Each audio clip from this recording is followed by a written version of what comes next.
Assalamualaikum warahmatullahi wabarakatuh. Bismillah, alhamdulillah, wassalatu wassalamu ala rasulillah Sayyidina Muhammad ibn Abdillah wa ala alihi wa ashabihi wa mawalah, amma ba'du. Hadratul kiram wal muhtaram, para alim, para ulama, wabil khusus Romo Kiai Haji Nur Hadi Muhammad beserta keluarga yang senantiasa kita harap barokah doanya. Tak lupa kepada segenap jamaah istighosah, majelis qiyamul lail, dan semua teman-teman santri rahimakumullah. Pertama, mari kita panjatkan rasa syukur kehadirat Allah yang mana pada malam ini kita masih diberi hidayah oleh Allah sehingga kita bisa berkumpul di majelis yang insyaallah penuh dengan barokah ini dalam keadaan sehat walafiat. Semoga kumpul-kumpul kita yang seperti ini betul-betul dijadikan amal ibadah yang diterima oleh Allah Subhanahu wa taala. Salawatuhu wa salamuhu semoga tetap tercurah limpahkan kepada Nabi kita Nabi Muhammad sallallahu alaihi wasallam. Ma'asyiral hadirin rahimakumullah. Kemarin malam Gus Maulana Syuhada menyampaikan terkait obat hati. Tombo hati kulimo wernani, di antaranya yaitu kudu weteng engkang luwe, ngoten nggih, harus perut lapar. Lah cara perut lapar yang paling baik yaitu dengan puasa.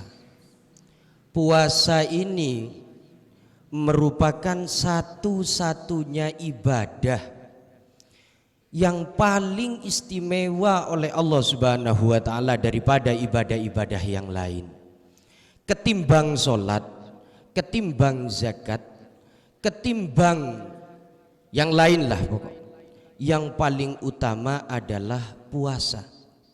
Maka puasa itu merupakan satu-satunya obat yang paling manjur bagi orang yang sangat menderita, ya, terutama obat hati.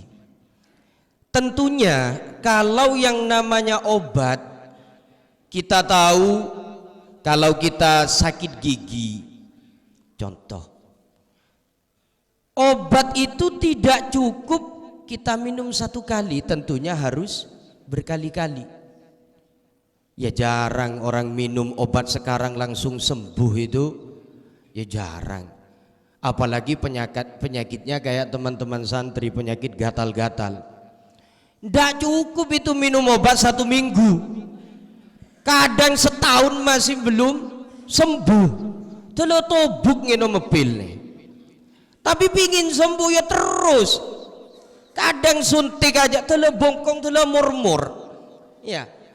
Bokong ini yang apa, karena pinginnya sembuh. Jadi obat itu tidak cukup 1 kali, 2 kali, seminggu, 2 minggu. Coro puasa yang tidak cukup sebulan, ya kalau ingin sembuh. Tapi ya lihat-lihat penyakitnya. Lah kalau penyakitnya seperti kita, anggaplah dosa kita ini segunung, bisa-bisa lebih. Yang tidak cukup kalau puasa hanya sebulan. Ya selain bulan Ramadan tambah lagi puasanya, ya. Tambah lagi puasanya, puasa sunnahnya. Namanya pingin sembuh. Karena apa? Puasa ini dawuh Kanjeng Nabi dalam kitab Fadhailus Ramadan yang saya sering baca dengan teman-teman santri itu, sumu tasihu. Puasalah kalian semua, maka kalian akan sehat. Jadi kalau kita pingin sehat, puasa. Aduh Pak, tambah sakit emah, berarti kurang puasanya. Puasa 2 hari. Coba puasa terus menerus, kayak Romo Yai, puasanya terus menerus, makanya beliau sehat. Semoga beliau selalu diberikan kesehatan oleh Allah Subhanahu wa taala. Sehingga dawe Allah Subhanahu wa taala, as-saumu li wa ana ajzi bihi. Saking istimewanya puasa, sampai-sampai dawe Allah, puasa itu li, bagiku, puasa itu sifatku. Ya, puasa itu termasuk salah satu sifatnya Allah Subhanahu wa taala. Saking istimewanya ibadah puasa, dan hanya aku, kata Allah, yang akan membalasnya. Malaikat nggak ikut-ikutan. Dan juga kenapa puasa itu disebut ibadah yang paling utama?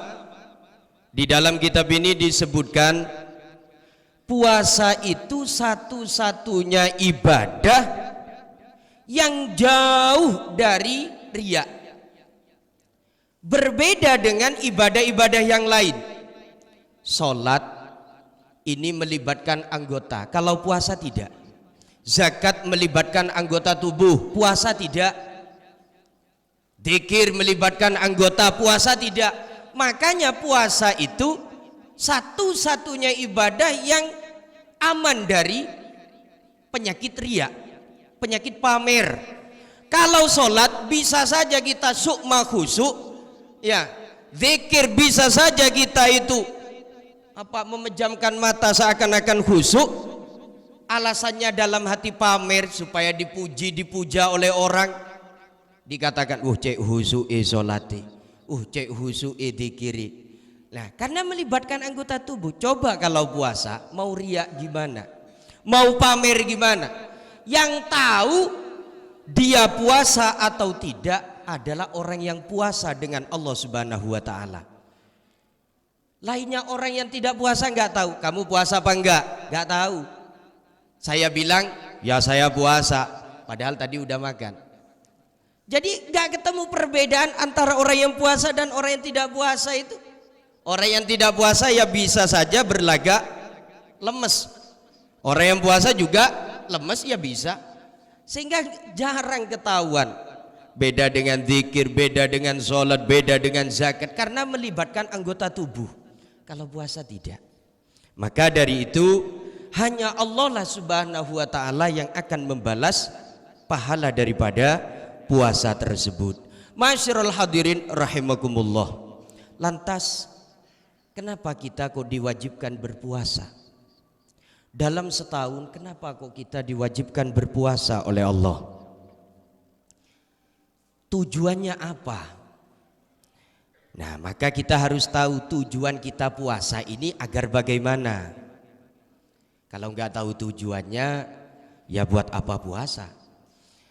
Tujuan kita diwajibkan berpuasa oleh Allah Subhanahu wa ta'ala, satu, menjalankan perintah Allah Subhanahu wa ta'ala.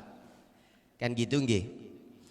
Yang kedua, selain menjalankan perintah Allah, yaitu niat memerangi musuh Allah.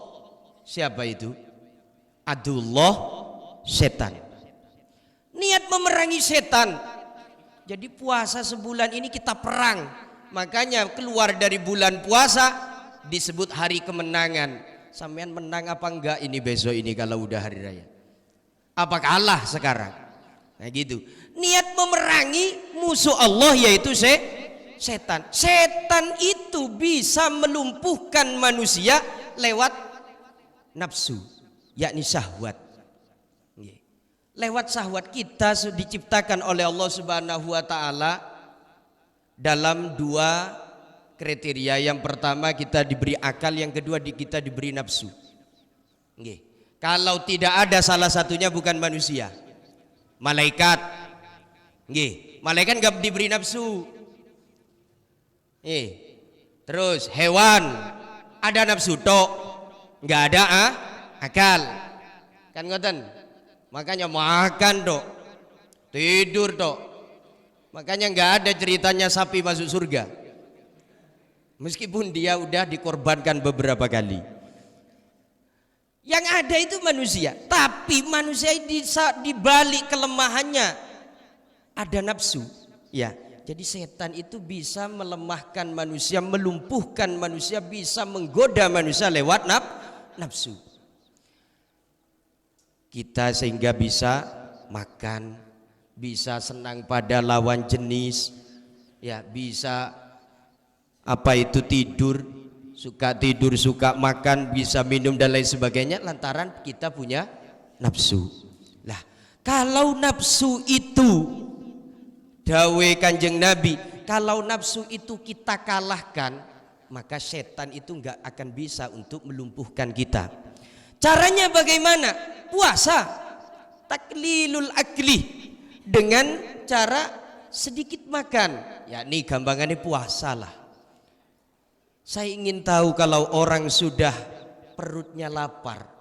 Saya ingin tahu kalau orang itu udah puasa. Sehebat-hebatnya orang, sekuat-kuatnya orang kalau perutnya lapar. Pingin tahu saya delosor. Nggih. Jenengan tahu Mike Tyson itu petinju dunia dulu. Ya. Beliau itu coba nggak dikasih makan 3 hari. Ya, jangankan mukul orang, mukul semut nggak bisa. Ya. Jenengan tahu Aderai itu kalau anak-anak santri insya Allah tahu Aderai itu juara nopo. Napa Bapak ini? Juara binaragawan. Ya. Apa itu badannya hebat kekar gitu mapan. Lawong jamunya aja telur setiap hari itu 27 telur setiap hari. Coba nggak makan terus tahu. Ya, delosor. Ya, sehebat-hebatnya orang kalau perutnya lapar. Makanya konco santri, ya, kalau pagi hari pondok ini kayak kuburan, sepi, tidur semua, kelaparan. Iya, mau kemana-mana itu nggak bisa. Ya, kenapa? Di situ setan udah nggak bisa kenapa-napa, udah nggak bisa berbuat banyak. Singkatnya digudo luwe. Ayo ketemuan nabi cewek yuk kaiso. Kenapa? Lemes wisan. Ya, gak bisa udah. Mau ke timur, ke barat, kemana-mana gak bisa. Baru kalau udah habis makan, udah iftar, ya, masya Allah. Teman-teman santri ini masya Allah. Lah seperti itu. Maka dari itu musuh Allah itu bisa kalah dengan cara menghinakan atau dengan cara diperangi hawa nafsu kita, yaitu dengan puasa. Maka itulah tujuan kita ini diwajibkan berpuasa oleh Allah Subhanahu wa taala. Lantas kenapa kita bulan Ramadan ini kok diwajibkan puasa 30 hari? Napa? Ada yang tahu? Kenapa kita puasa? Puasa wajib loh ya. Puasa wajib ini kenapa kok ke 30 hari? Kok enggak seminggu saja? Kok enggak 2 bulan atau setahun lah? Kenapa hanya sebulan, apa itu dalam 1 tahun kita diwajibkan hanya 30 hari? Napa? Hikmah atau pelajaran kenapa kita diwajibkan puasa 30 hari oleh Allah Subhanahu wa taala? Karena ayah kita Abina Adam alaihissalam, ayah kita kan Nabi Adam, Abul Bashar, jenengan kabeh niki turunane Nabi. Nggih. Ayah kita Nabi Adam alaihissalam ketika beliau memakan buah khuldi, kalau di dalam cerita di kitab Durrakan ngoten nggih, ketika beliau memakan buah khuldi, lah buah khuldi yang beliau makan tertahan di dalam perut beliau itu selama 30 hari. Ya. Tidak bisa dikeluarkan. Coron jenengan makan 30 hari tak ke WC. Kembung iki wetenge. Kan nggih. Sakit perut itu. Maka dawai Allah Subhanahu wa taala, Adam, kalau kamu ingin keluar itu buah, itu keluar makanan dari dalam perut kamu, ya, maka kamu puasa, maka taubatmu aku terima, dawai Allah Subhanahu wa taala. Ya, jadi tertahan di dalam perut beliau itu selama 30 hari. Maksudnya, ya, kita bisa menghapus dosa-dosa selama 1 tahun kemarin, bulan-bulan kemarin, yaitu tidak ada lain yaitu dengan cara puasa yang diwajibkan oleh Allah Subhanahu wa taala. Dengan cara ya seperti ini, malamnya, siangnya kita puasa. Ngoten. Karena ladatud dunia, karena kenikmatan dunia, keenaan dunia itu ada 4. Yang pertama makan, yang kedua minum, yang kedua jima, yang keempat tidur. Wis 4 itulah yang menghalangi, yang menjadi hijab, yang menjadi penghalang antara manusia dengan Allah Subhanahu wa taala. Kalau orang itu banyak makan, mau dapat ilmu dari mana? Mau dapat hikmah dari mana? Kalau orang banyak makan, pasti orang itu pasti selalu ingin tidur. Apalagi banyak minum, apalagi banyak jima, apalagi banyak tidur. Nggih, aduh banyak jima. Hewan aja nggak banyak jima. Banyak tidur juga gitu.